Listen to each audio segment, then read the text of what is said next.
కుసుమహర కుసుమహర కుసుమహర. దేవదేవుడు శ్రీ కుసుమహరనాథుడు శ్రీ నారాయణ చంద్ర ఘోష్ మహాశయులు రచించారండి.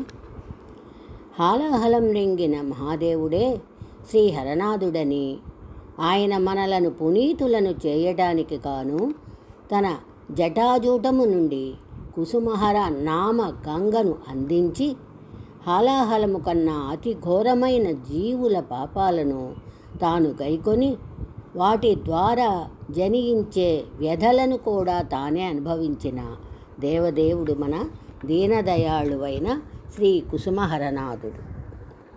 మనము పరమ పాపాత్ములమని మనను గురించి మనమే అనుకోవటం కానీ రాసుకోవటం కానీ తటస్థిస్తే అది మనమే కించపరుచుకోవడమని, అలా మనలను మనమే దిగజారిపోయిన పతనమైపోయిన వారిగా భావించవద్దని శ్రీ హరనాథ మహాప్రభువు మనను హెచ్చరించారు. మన పాపములను ప్రక్షాళన చేసుకునేందుకై కుసుమహర నామమే మన గంగయ్యని నేను గర్వంగా అంటాను. ఫలప్రదము శక్తిమంతమునైన ఆయన నామపు వెల్లువలో మున్కలిడి స్నానము చేస్తున్న నేను అలా ఎందుకు భావించాలి? మనం ఇంతవరకు విన్న అవతారములన్నింటిలోనూ మన హరనాథ్ ప్రభువే పరమోన్నతుడని ప్రకటించేందుకు నేను గర్వపడుతున్నాను. మత్స్యావతారము నుండి ప్రారంభించిన అవతారం యొక్క వికాస పరిణామం హరనాథ అవతారంలో సత్వగుణం యొక్క పరాకాష్ఠను చేరుకున్నది. విమానంలో ఎత్తుగా ఎగురుతున్న వ్యక్తికి దూరంగా ఉన్న కొండలు చెట్లు అతి నున్నగా కనపడుతుంటాయి. అదేవిధంగా సత్వగుణ ప్రేమధామ సీమలో సమున్నతంగా విహరిస్తున్న మన ప్రభువు ప్రతి జీవిలోనూ కేవలం ప్రేమనే గమనిస్తూ, ప్రేమను తప్ప మరి దేనిని గమనించక పాపులను సాధువులను కూడా ఒకే రీతిలో సమాన స్థాయిలో చూస్తారు. ఆ ఇరువురితోనూ సమానంగానే వ్యవహరిస్తారు. పాపాన్ని ద్వేషించు, కానీ పాపాత్ములను ద్వేషించకు అని ఆయన తన భక్తులకు నిరంతరాయంగా సలహానిచ్చారు. అగ్నితో సంపర్కం ఉన్నంతసేపు బొగ్గు తనకు సహజమైన నలుపు రంగును కోల్పోతుంది. హరనాథ్ సంస్పర్శ కలిగియున్న వారందరూ ఆ క్షణంలోనే తమ పాపాలను మాలిన్యాలను కోల్పోయారు. ఆయన పవిత్రుడు.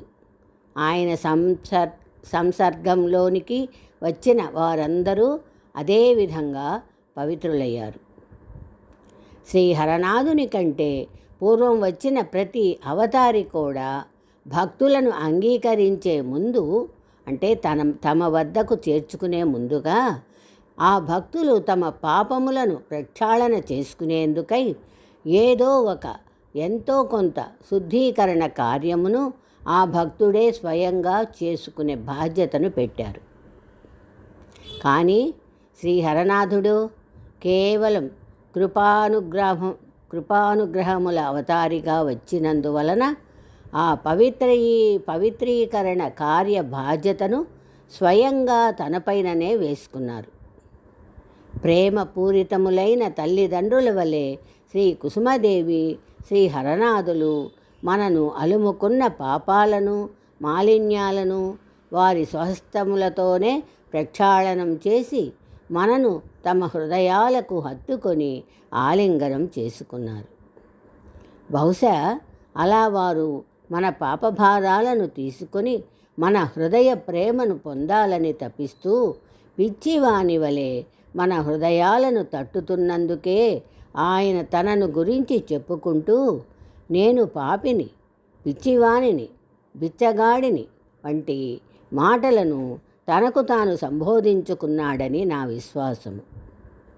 కావున మనము ఎంత దీనహీనులమని మనకు తెలిసినా అలా మనను మనమే అనుకోవడం శ్రీ కుసుమనాథునికి బాధ కలిగిస్తుందని జ్ఞప్తికి తెచ్చుకొని కేవలం ఆయన సేవకులమని మాత్రమే మనము మెలగాలని, అది ఏ ప్రతి కుసుమహరనాథ ఆరాధకులకు భక్తుల కర్తవ్యమని నా భావన. జై కుసుమహర కుసుమహర కుసుమహర.